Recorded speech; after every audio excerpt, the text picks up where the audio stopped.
Ladies and gentlemen, welcome to the English Daily Book Summary YouTube channel. In order to not stop learning, listen to an English book summary every day for free.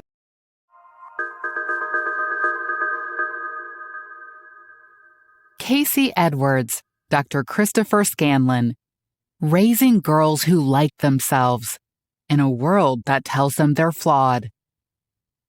Today's young women stand at a fascinating crossroads. They're shattering academic records, drawing inspiration from titans like Malala and Greta, and stepping into opportunities their grandmothers never imagined. Yet, beneath this gleaming surface lies a troubling reality. In Australia, for example, nearly 1 in 5 girls aged 16 to 17 meets the criteria for clinical depression, while anxiety disorders grip 1 in 14. More alarming still is what's happening to our youngest. Over half of girls as young as 8 and 9 years old report dissatisfaction with their bodies. This isn't just concerning, it's a crisis in the making. This paradox, immense opportunity paired with declining mental health, reflects a deeper societal issue. Our media and social platforms bombard young minds with digitally perfected images and impossible standards. The beauty and fashion industries feed off these insecurities, suggesting that girls need to fix themselves to be worthy. Yet amid this challenging landscape, there's genuine cause for optimism. Building high self-esteem and authentic self-worth is a proven shield against these cultural pressures. With the right approach, parents can nurture daughters who go further than simply weathering society's expectations, but transcend them entirely.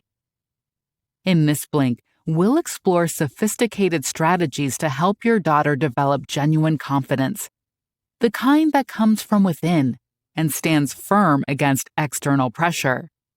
Because raising a girl who truly values herself is more than just an aspiration. It's an achievable reality. Let's get started. Develop a power perspective. Raising a girl with a strong sense of self-worth often comes down to helping her see the world through a power perspective. This mindset shows up in 2 different ways. Some kids think, I can shape what happens to me, while others feel, things just happen to me. Take the example of 2 girls heading to school camp. One is nervous, clinging to her parents, while the other is excitedly boarding the bus. The difference? The confident girl knows she can handle new situations, even if they're tough or unfamiliar. Some children naturally have this power perspective. Others may be more prone to anxiety or have faced hardships that make it harder to trust in themselves. Fortunately, this perspective can be taught and strengthened. Start by focusing on small, practical steps. For example, if your daughter receives an unwanted gift, gently shift her attention to what went well, like the fun she had at her party or other presents she enjoyed. This focus on the positive encourages her to see the good in situations, a skill that builds resilience. Building positive thinking also supports a sense of control. After school, try asking about something good that happened in her day. Talk about why it was good and how she played a part in making it happen. This simple practice helps her see herself as someone who makes good things happen in her own life. When you give her praise, be thoughtful about it. Instead of vaguely saying, "Great drawing," ask, "Do you like it?" This shows her that her opinion of her own work matters more than others. It helps her build confidence from within rather than always seeking external approval. When things get tough, help her change thoughts like, "I'll never be good at math," to, "I'm practicing math and it's tough, but I'm improving." Celebrate her efforts to rise after a fall like, "You got back up, well done." Lastly, encourage directness in asking for what she needs. Instead of vague hints like, "I'm thirsty," encourage her to ask, "Can I have a glass of water?" These small steps add up to something big. They help raise a girl who approaches life with confidence, resilience, and a healthy self-worth. Build body confidence. Many little girls start life with a healthy curiosity and pride in their bodies. You might see a toddler fascinated with her reflection, marveling at her strength and capabilities. But as she grows, social messages often begin to chip away at this confidence. Media, peer influences, and even well-intentioned comments can all play a role in shaping how she feels about her body and herself. In Australia, research tells us something concerning. More than half of 10-year-old girls are already trying to control their weight. This isn't something that comes naturally. It's something they learn, and us parents can help change this pattern. To combat body shaming and build stronger self-worth, start by changing how you praise her. Compliments for girls frequently center on their appearance, with remarks like, "What a cute dress," or "You have such pretty eyes." This puts too much weight on her appearance. Instead, make an effort to recognize her actions, ideas, and interests. Notice her skills, her creativity, and her curiosity, with remarks like, "That's a big tower you're building," or "I love how carefully you looked for bugs." These sorts of comments help reinforce the idea that her value lies in who she is and what she can do, not for how she looks. When others talk about her looks, use a DRM approach. That's D for dilution, R for redirection, and M for modeling. For example, if someone compliments her dress, point out that it's also great for climbing trees. Show her that appearance is only one small part of who she is. At home, model this yourself by limiting your own comments about appearance, even positive ones, as these can still imply that looks are a measure of worth. Also, emphasize health over weight. Bodies can be healthy at many sizes. What matters is feeling good in body and mind. Make your home a place that supports this. Skip fashion magazines, choose ad-free TV options, and promote realistic, positive body imagery. Encourage her to trust her body's natural signals. Teach her that hunger cues are natural, and avoid moralizing food as good or bad.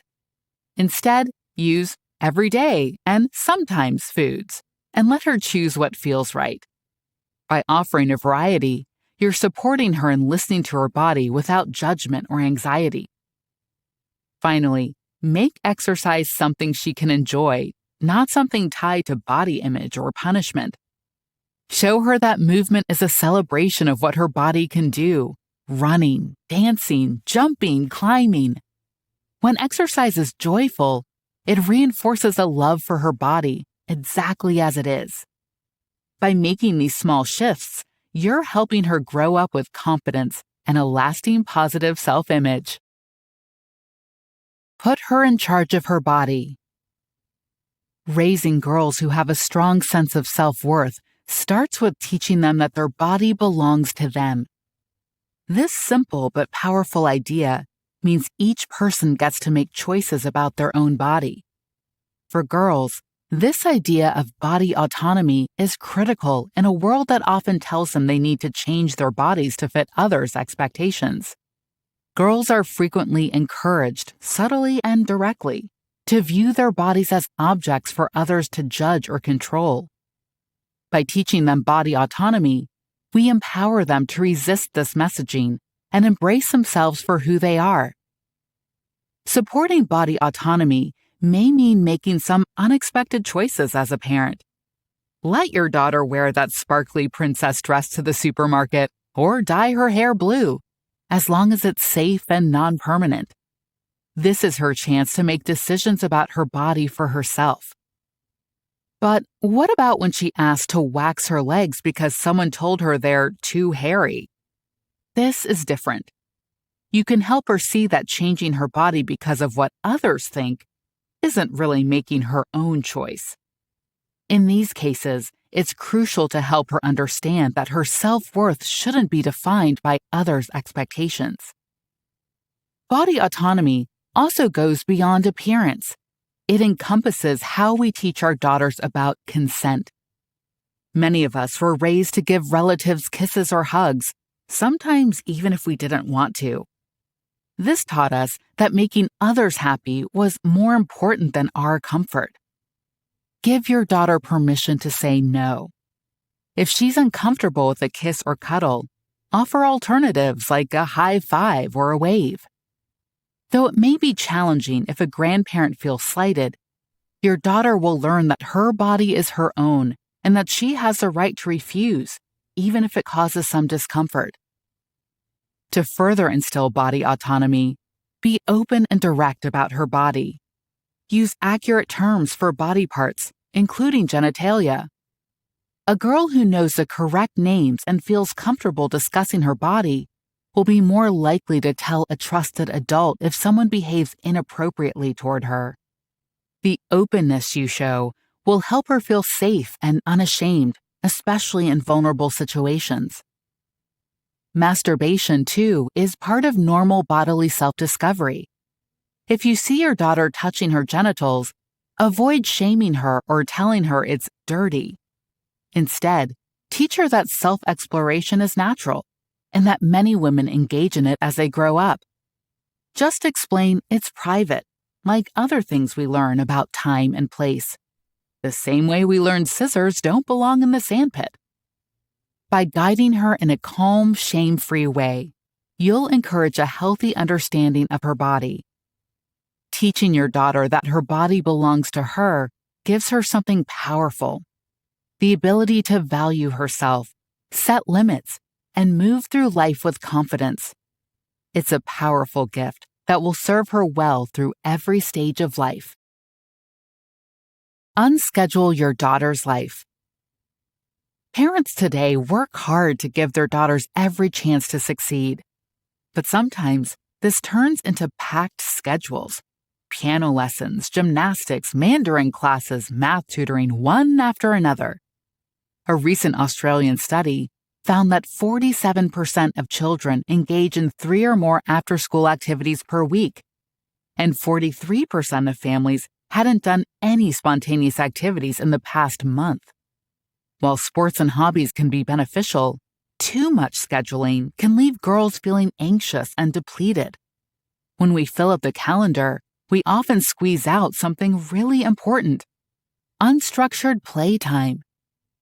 This kind of play helps children build creativity, bounce back from setbacks, and learn who they are. Free play is central to learning in a way that no lesson or training session can replicate. Unlike structured activities with goals and targets, true play just flows naturally. Think about when you see a child completely lost in play, what psychologists call a flow state. The world around them fades away, and they're totally free to be themselves. In these moments, they learn to solve problems, work with others, and handle things on their own. They figure out how to deal with challenges, learn from mistakes, and build confidence. When parents make room for this kind of play, they help their daughters grow into young women who trust themselves. If you want your daughter to develop real confidence, try cutting back on activities focused just on achievement. Tutoring, for example, can be useful if a child is struggling, but regular tutoring for young kids who are already keeping up academically may contribute little to their long-term success. Research tells us something surprising. Putting too much academic pressure on young children doesn't always lead to better results, and can even lead to burnout. Similarly, research on homework indicates negligible benefits for children under 10, with some studies finding that it offers no significant academic advantage, but can instead add unnecessary stress and detract from family bonding time. So, try setting some boundaries around academic extracurriculars. It's a powerful step toward building self-assured girls. Instead of another tutoring session, spend an afternoon at the park or library. Take turns with other parents hosting playdates. These moments of unscheduled time will help her discover her own strengths, interests, and the irreplaceable value of simply being herself. Don't fear failure. Do you remember learning to ride a bike? For many kids, it's the first moment they taste true mastery and feel the rush of achieving something independently.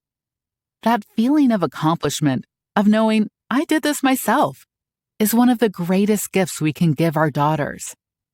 Yet we often miss these opportunities for mastery because they come packaged with two less comfortable experiences: frustration and failure. Many parents today, raised in the self-esteem 80s and 90s, gravitate toward a feel-good model of parenting.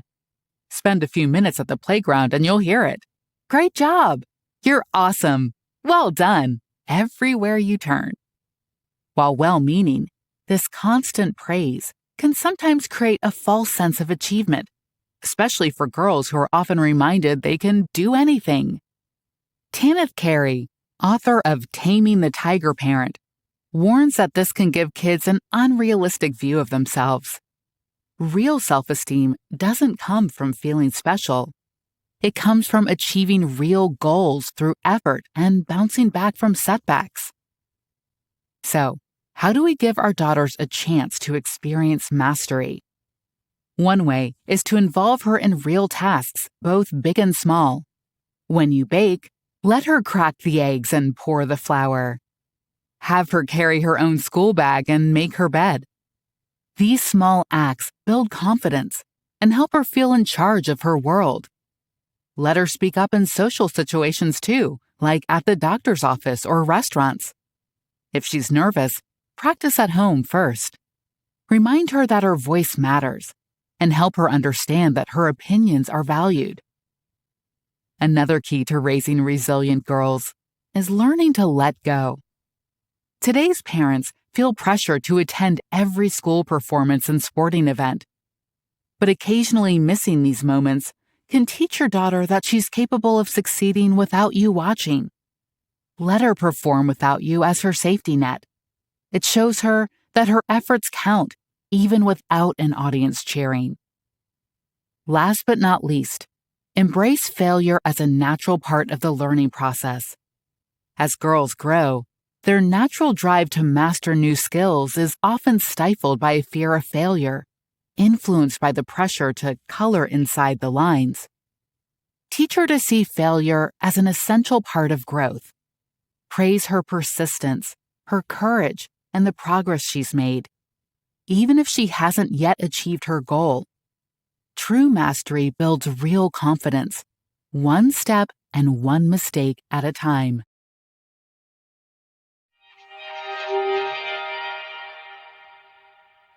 In this Blink to Raising Girls Who Like Themselves by Casey Edwards and Dr. Christopher Scanlon, you've learned that raising confident, resilient girls starts with helping them see themselves as capable of shaping their own lives. Through simple, everyday choices, parents can nurture daughters who value themselves from the inside out. To help girls build real confidence, parents can focus on what matters most: their efforts, abilities, and inner strength, not just how they look or giving endless praise. Additionally, allowing unstructured play, celebrating effort over outcomes, and reinforcing body autonomy help girls develop self-confidence, autonomy, and resilience. This approach gives them the tools they need to thrive in a society that often cares too much about achievement and appearance. Okay, that's it for this Blink. We hope you enjoyed it. If you can, please take the time to leave us a rating. We always appreciate your feedback. See you in the next Blink.